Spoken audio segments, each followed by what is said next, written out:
Hello friends, ನಮಸ್ತೆ. Welcome back to Neelu cooking. ಇವತ್ತಿನ ವಿಡಿಯೋದಲ್ಲಿ ನಾನು ನಿಮಗೆ ಒಂದು ಒಳ್ಳೆ ರುಚಿಯಾದ ರೈಸ್ ರೆಸಿಪಿನ ತೋರಿಸ್ಕೊಡ್ತಾ ಇದ್ದೀನಿ. ಮಶ್ರೂಮ್ ಪಲಾವ್ ರೆಸಿಪಿ ತುಂಬ ರುಚಿಯಾಗಿ ಬರುತ್ತೆ. ಈ ವಿಧಾನದಲ್ಲಿ ಟ್ರೈ ಮಾಡಿ ನೋಡಿ. ಹಾಗೆ ಇದನ್ನು ಯಾರಾದರೂ ಗೆಸ್ಟ್ ಬಂದಾಗ ಮನೆಗೆ ಈ ಥರ ಕ್ವಿಕ್ಕಾಗಿ ಮಾಡಿಕೊಡ್ಬೋದು. ನಿಮಗಂತೂ ಫಿದಾ ಆಗಿಬಿಡ್ತಾರೆ, ಅಷ್ಟು ರುಚಿಯಾಗಿರುತ್ತೆ. ಒಮ್ಮೆ ಖಂಡಿತ ನೀವು ಕೂಡ ಮಾಡಿದಾದ್ಮೇಲೆ ಹೇಗೆ ಬಂತು ಅಂತ ಮರೀತೆ ಕಾಮೆಂಟ್ ಮಾಡಿ. ಸೊ ಮತ್ತು ಬನ್ನಿ, ಹಾಗಾದರೆ ಲೇಟ್ ಮಾಡ್ತೀರಾ ಈ ಮಶ್ರೂಮ್ ಪಲಾವ್ ರೆಸಿಪಿನ ಯಾವ ರೀತಿ ಮಾಡ್ಕೊಳ್ಳೋದು ಅಂತ ತೋರಿಸ್ಕೊಡ್ತೀನಿ. ಇದೇ ವಿಧಾನನ ಫಾಲೋ ಮಾಡಿ ಎಲ್ಲೂ ಸಹ ಸ್ಕಿಪ್ ಮಾಡಬೇಡಿ. ನೀಟಾಗಿ ಅದು ನೋಡಿಕೊಂಡು ನೀವು ಮಾಡಿ ನೋಡಿ, ತುಂಬ ಚೆನ್ನಾಗಿ ಬರುತ್ತೆ. ಸೊ ಫಸ್ಟಾಗಿ ನಾನಿಲ್ಲಿ ಈ ಮಶ್ರೂಮ್ ಪ್ಯಾಕೆಟ್ನ ಒಂದು ತೊಗೊಂಡಿದ್ದೀನಿ. ಆದಷ್ಟು ಫ್ರೆಶ್ ಆಗಿರೋ ಮಶ್ರೂಮ್ನೇ ತೊಗೊಳ್ಳಿ, ಹಾಗೆ ನಮಗೆ ರುಚಿಯಾಗಿ ಈ ಮಶ್ರೂಮ್ ಪುಲಾವ್ ಅನ್ನೋದು ಬರುತ್ತೆ. ಈ ರೀತಿ ದೊಡ್ಡದಾದರೆ ಒಂದು 2 ಪೀಸಾಗಿ ಕಟ್ ಮಾಡ್ಕೊಳ್ಳಿ. ಚಿಕ್ಕದಾದರೆ ಹಾಗೆ ಡೈರೆಕ್ಟಾಗಿ ಹಾಕ್ಕೊಳ್ಬೋದು. ತುಂಬ ದೊಡ್ಡದಾದರೆ 4 ಪೀಸಾಗಿ ನಾವು ಮಶ್ರೂಮ್ನ ಕಟ್ ಮಾಡಿ ತಗೊಳ್ಬೇಕಾಗತ್ತೆ. ತುಂಬ ಚಿಕ್ಕ ಪೀಸ್ ಮಾಡೋದಕ್ಕೆ ಹೋಗಬೇಡಿ. ನಮಗೆ ಪಲಾವ್ ಆಗಿದ ತಕ್ಷಣ ಅದು ತುಂಬ ಚಿಕ್ಕದಾಗಿಬಿಡುತ್ತೆ. ಹಾಗಾಗಿ ಈ ಥರ ನಾವು ನಿಮ್ಗೆ ಯಾವ ಸೈಜ್ಗೆ ಬೇಕೋ ಆ ಸೈಜ್ಗೆ ಮಶ್ರೂಮ್ನ ಕಟ್ ಮಾಡಿ ತಗೊಳ್ಬೇಕು.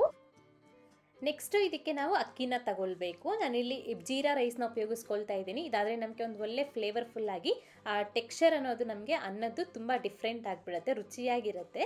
ಜೀರಾ ರೈಸ್ ಇಲ್ಲ ಅಂತಂದರೆ ನೀವು ನಾರ್ಮಲ್ ಮಸೂರಿ ಅಕ್ಕಿ ಆದರೂ ತೊಗೊಳ್ಬೋದು, ಅಥವಾ ಬಾಸ್ಮತಿ ಅಕ್ಕಿ ಆದರೂ ತೊಗೊಳ್ಬೋದು, ಯಾವುದಾದ್ರೂ ಸರಿ. ನಾನಿಲ್ಲಿ 1 ಕಪ್ ಆಗುವಷ್ಟು ಜೀರಾ ರೈಸ್ನ ತೊಗೊಂಡಿದ್ದೀನಿ. ಸುಮಾರಾಗಿ ಒಂದು 220 ಗ್ರಾಮ್ ಆಗುವಷ್ಟು ಅಕ್ಕಿ ಇರುತ್ತೆ. ಇದು ಬಂದುಬಿಟ್ಟು ಒಂದು 2 ಹೊಟ್ಟೆ ತುಂಬ ತಿನ್ಬೋದು ದೊಡ್ಡವರು. ಇದನ್ನು ನಾವು ನೆನೆಸಿ ಇಟ್ಕೊಳ್ಬೇಕು. ಅಟ್ಲೀಸ್ಟ್ ಒಂದು 30 ನಿಮಿಷ ಮುಂಚೆ ನಾವು ಇದನ್ನ ನೆನೆಸಿ ಇಟ್ಕೊಳ್ಬೇಕಾಗತ್ತೆ. ಈ ಅಕ್ಕಿ ನೆಂದಷ್ಟು ನಮಗೆ ಚೆನ್ನಾಗಾಗುತ್ತೆ ಅನ್ನ ಅನ್ನೋದು. ಮಸೂರಿ ಅಕ್ಕಿ ಆದರೂ ಸರಿ, ಬಾಸ್ಮತಿ ಅಕ್ಕಿ ಆದರೂ ಸರಿ, ಈ ಥರ ನೆನೆಸ್ಬಿಟ್ಟು ಮಾಡ್ಕೋಬೋದು. ಸೊ ಈಗ ನೆಕ್ಸ್ಟ್ ಅಕ್ಕಿ ನೆನೆಸ್ಕೊಂಡಿದ್ದಾದಮೇಲೆ ಮಸಾಲೆಗೋಸ್ಕರ ಮಿಕ್ಸರ್ ಜಾರ್ನಲ್ಲಿ ಒಂದು 10 ಪೀಸ್ ಆಗುವಷ್ಟು ಬೆಳ್ಳುಳ್ಳಿ ಹೆಸಲು, 1 ಇಂಚ್ ಆಗುವಷ್ಟು ಶುಂಠಿ, ಹಾಗೆ ಒಂದು 3 ಏಲಕ್ಕಿ. ಈ ಏಲಕ್ಕಿ ಕೂಡ ಮಿಕ್ಸ್ ಮಾಡಬಾರ್ದು, ಇದರಿಂದ ನಮಗೆ ಒಂದು ಒಳ್ಳೆ ಫ್ಲೇವರ್ ಬರುತ್ತೆ. ಮತ್ತು ಒಂದು ಅರ್ಧ ಟೀ ಸ್ಪೂನ್ ಆಗುವಷ್ಟು ಮೆಣಸನ್ನ ಹಾಕ್ಕೊಳ್ಬೇಕು. ಇದಕ್ಕೆ ಮೆಣಸು ಕೂಡ ತುಂಬ ಇಂಪಾರ್ಟೆಂಟ್ ಆಗುತ್ತೆ. ಮತ್ತು ಒಂದೇ ಒಂದು ಹಸಿಮೆಣಸಿನ್ಕಾಯಿ, ಹಾಗೆಯೇ ನಿಮ್ಗೆ ಒಂದು ಅರ್ಧ ಹಿಡಿ ಆಗುವಷ್ಟು ಪುದೀನ ಸೊಪ್ಪು, ಒಂದು ಹಿಡಿ ತುಂಬ ಕೊತ್ತಂಬರಿ ಸೊಪ್ಪು. ಇದಕ್ಕೆ ನಮಗೆ ಮೆಣಸು ಮತ್ತು ಏಲಕ್ಕಿ ಅನ್ನೋದು ಇಂಪಾರ್ಟೆಂಟ್ ಆಗುತ್ತೆ. ಈ ಪಲಾವಿನ ರುಚಿನೇ ಡಿಫ್ರೆಂಟ್ ಬಂದುಬಿಡುತ್ತೆ. ಹಾಗೆ ನಾವಿಲ್ಲಿ ಖಾರಕ್ಕಾಗಿ ಮೆಣಸು ಮತ್ತು ಮೆಣಸಿನ್ಕಾಯಿನ ಹಾಕ್ಕೊಂಡಿದ್ದೀವಿ. ನೀವು ನೋಡಿಕೊಂಡು ನಿಮ್ಮ ಖಾರಕ್ಕೆ ಅನುಗುಣವಾಗಿ ನೀವು ಮೆಣಸಿನ್ಕಾಯಿನ ಯೂಸ್ ಮಾಡ್ಕೊಳ್ಬೋದು. ಈ ರೀತಿ ಮಸಾಲೆ ರುಬ್ಬಿಟ್ಟು ಪಕ್ಕೆತ್ತಿಟ್ಕೊಳ್ಳಿ. ಎಷ್ಟು ನೀರು ಬೇಕೋ ಅಷ್ಟು ನೀರನ್ನ ಹಾಕಿ ಮಸಾಲೆ ರುಬ್ಕೋಬೋದು.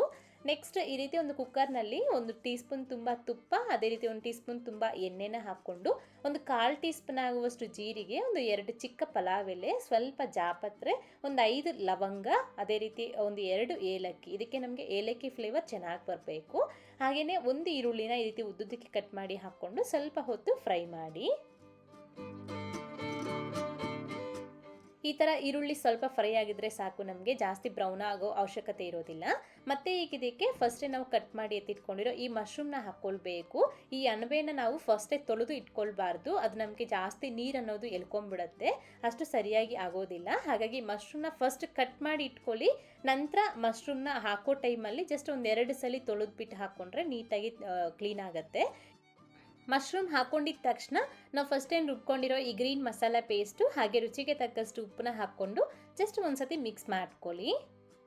ನಾನಿಲ್ಲಿ ಆ ಮಸಾಲೆಗೆ ಸ್ವಲ್ಪ ನೀರನ್ನ ಸೇರಿಸ್ಕೊಂಡು ಇದಕ್ಕೆ ಹಾಕ್ಕೊಂಡಿದ್ದೀನಿ. ಹೀಗೆ ಇದಕ್ಕೆ ಮತ್ತೆ ಸ್ವಲ್ಪ ಅರಿಶಿನದ ಪುಡಿ, ಹಾಗೆ 1 ಟೊಮೊಟೊ ಹಣ್ಣು, ಮತ್ತು ಒಂದು ಅರ್ಧ ಟೀ ಸ್ಪೂನ್ ಆಗುವಷ್ಟು ಗರಂ ಮಸಾಲ, ಅರ್ಧ ಟೀ ಸ್ಪೂನ್ ಆಗುವಷ್ಟು ಧನಿಯಾ ಪುಡಿ, ಅರ್ಧ ಟೀ ಸ್ಪೂನ್ ಆಗುವಷ್ಟು ಬಿರಿಯಾನಿ ಮಸಾಲ, ಇಷ್ಟು ಮಸಾಲೆಸ್ನ ಹಾಕ್ಕೊಂಡು ಚೆನ್ನಾಗಿ ಮಿಕ್ಸ್ ಮಾಡಿಕೊಂಡು ಸ್ವಲ್ಪ ಒಂದು 5-6 ನಿಮಿಷಗಳ ಕಾಲ ನಾವು ಇದನ್ನ ಫ್ರೈ ಮಾಡ್ಕೊಳ್ಬೇಕಾಗತ್ತೆ. ನಮಗೆ ಮಶ್ರೂಮಲ್ಲಿ ನೀರು ಬಿಟ್ಕೊಳ್ಳುತ್ತೆ, ಆ ನೀರೆಲ್ಲನೂ ಸ್ವಲ್ಪ ಡ್ರೈ ಆಗೋವರೆಗೂ ನಾವು ಇದನ್ನ ಫ್ರೈ ಮಾಡ್ಕೊಳ್ಬೇಕು. ಅಂದರೆ ಒಂದು 5-6 ನಿಮಿಷ ಟೈಮ್ ತಗೊಳುತ್ತೆ. ಅದಾದಮೇಲೆ ಇದಕ್ಕೆ 1 ಕಪ್ ಆಗುವಷ್ಟು ಅಕ್ಕಿಗೆ 2 ಕಪ್ ಆಗುವಷ್ಟು ನೀರನ್ನ ಸೇರಿಸ್ಕೊಂಡು ಚೆನ್ನಾಗಿ ಮಿಕ್ಸ್ ಮಾಡಿಕೊಂಡು ನೀರನ್ನ ಕುದಿಯೋವರೆಗೂ ಹಾಗೆ ಬಿಡಬೇಕು.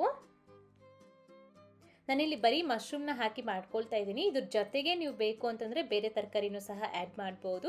ಬೀನ್ಸು, ಕ್ಯಾರೆಟು, ನೌಕಲು ಮತ್ತು ಬಟಾಣಿ, ಹಾಗೆಯೇ ಕಾಲಿಫ್ಲವರ್, ಆಲೂಗಡ್ಡೆ, ಈ ಥರದ್ದು ಕೂಡ ಸ್ವಲ್ಪ ಸ್ವಲ್ಪ ಹಾಕಿ ಮಾಡ್ಕೊಳ್ಬೋದು.